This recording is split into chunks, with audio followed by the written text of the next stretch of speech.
So Nintendo is certainly hiding something, and this week coming up, we're going to find out what that is. Because after the Switch 2 reveal, there was a huge realization that they were asking for $80 for Mario Kart World, and that just confused everyone because from what they've shown so far, it looks fun, but it also just looks like Mario Kart. I mean, an upgraded Mario Kart clearly looks better visually. There's more going on with 24 racers as you're flying through what look like much larger areas and tracks. But it doesn't have that, oh, okay, that makes sense why it's $80. Like that kind of appeal to it. Well, that's why a lot of people, myself included, think that they do have something up their sleeve for this Direct coming up. And actually, I wanted to go over some of the thoughts and maybe what they could throw out there to try to turn the tide a bit on the current discourse around Mario Kart World and if it's worth $80. So if you guys enjoy this video, make sure to hit that like button and subscribe if you're new. So as they went through that Direct and they were showing off the Switch 2, they of course opened with Mario Kart World. And then following up that, they did an extended look in the treehouse. And I'm watching it, I'm thinking, okay, this looks good. It looks fun. And all the hands-on time that's happened at these different events so far, people have said, hey, it's a blast to play, but then people go, but $80. Like that keeps coming up, right? And with good reason. Nintendo is setting the bar now from 70 to 80 for a base level game. Again, there are like expansion packs, DLC and expansion, or the enhanced versions of the Switch 2 games, and you start tacking on DLC, and people are getting to $80 that way, or even 90 apparently with Zelda, but like the base game out of the gate, $80.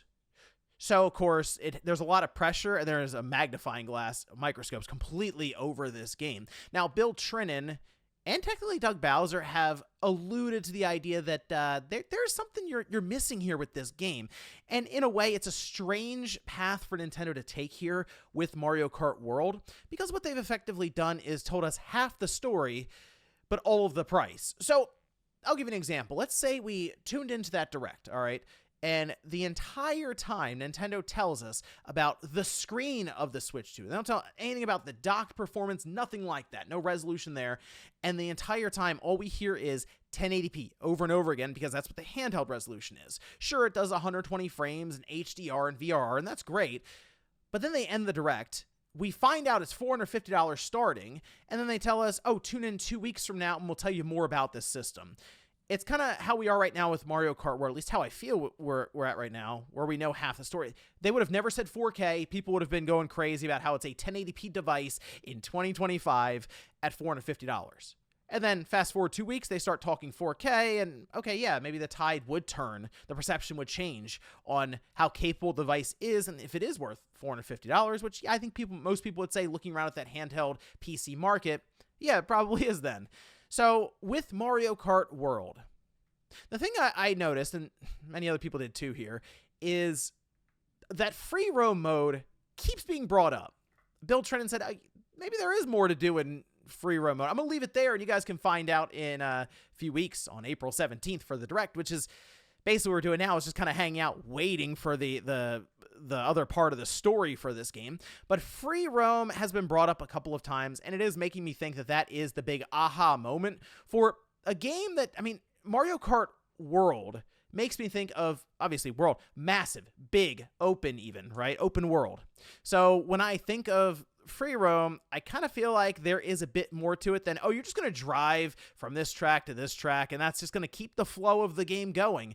No, I think they have a large open area, large open world that will be part of this thing, that will basically be like the core part of this, where there will be like a big story mode with missions, bosses. Maybe they even work some sort of like battle mode multiplayer thing in there, which will be part of this as well, I think.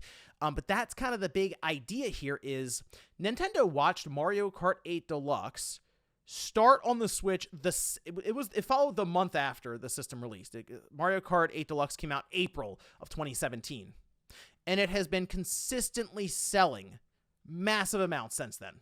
Like every month, every fiscal year, Nintendo shows up and it's like, yeah, the thing sold another like 10, 15 million copies. And it's closing in on 70 million units right now for Mario Kart 8 Deluxe. No one thought it was going to sell that well. Not even Nintendo. It's a Wii U port.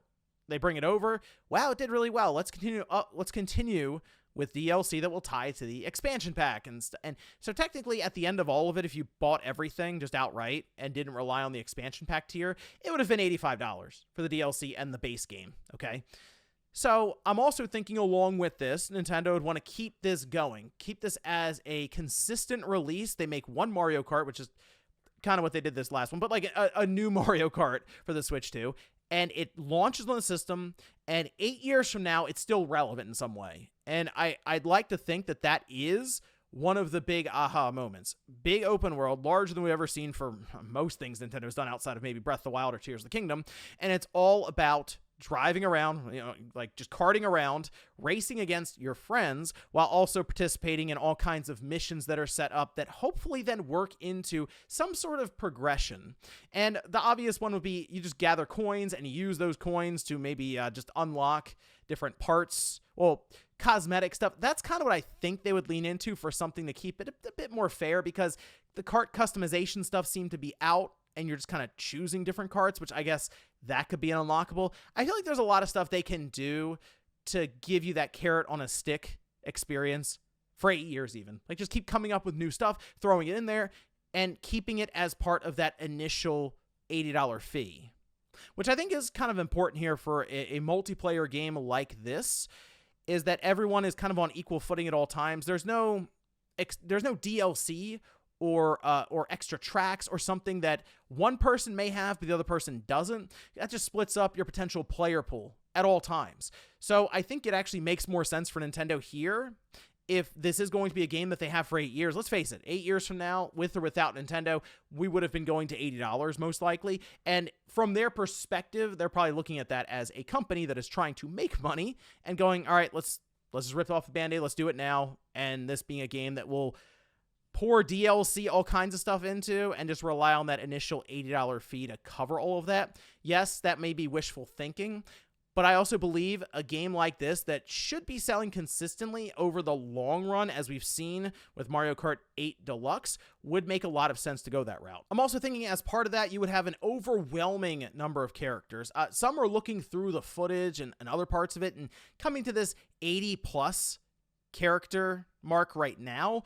And I think if Nintendo did continue to add to that over the course of the generation, I mean, you'd probably be at 100 characters plus. I don't think that'd be an issue. And it'd be interesting if maybe they brought in guest characters as well from outside of even Nintendo's IPs, similar to Smash Brothers. Like, you'd have all kinds of characters dropping into Mario Kart World. And again, that kind of lean into the world aspect, just characters from all across the world coming in.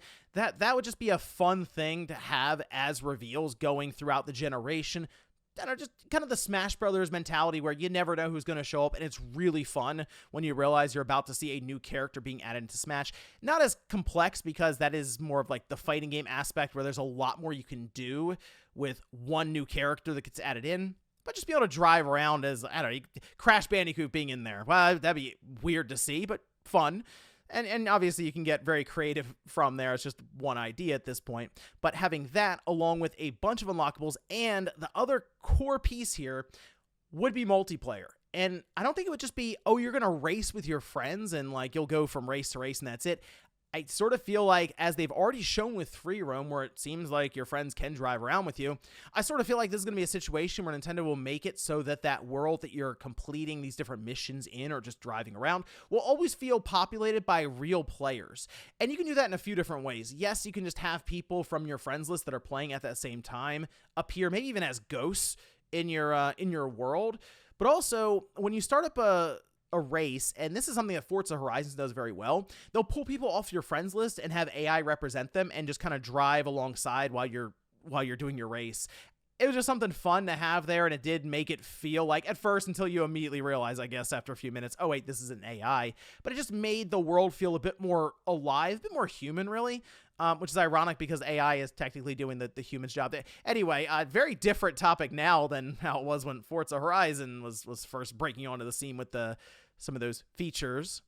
But really leaning into the idea of this being a shared world along with that amount of content, I almost wonder if that would be a thing that people would look at and go, you know what, I at least understand why it's 80. Doesn't mean you have to like it because no one wants to pay more money, but at least you start to register why Nintendo may be viewing it in that way, in that kind of value. Because right now it's hard to look at what they've shown us and then look over at $80 and be like, oh yeah, that equals completely. So that's what I'm going to be keeping an eye out here when we go towards that direct on April 17th, the free roam, the online aspect, and then Nintendo saying that, oh yeah, we're going to add all the stuff in going forward, and it's all part of that upfront $80 fee. We don't have any plans for paid DLC in the future, but we'll see about that one. However, let me know what you guys think about this down below. I'm really curious if there is anything they can do outside of dropping the price on April 17th that would make you maybe come around on picking up Mario Kart World, or maybe you're already in and you're just trying to figure out yourself as to what they could have up their sleeve that they seem to be alluding to. Let me know what your best guesses are down below in the comments. Thanks guys for watching, and I'll see you next time.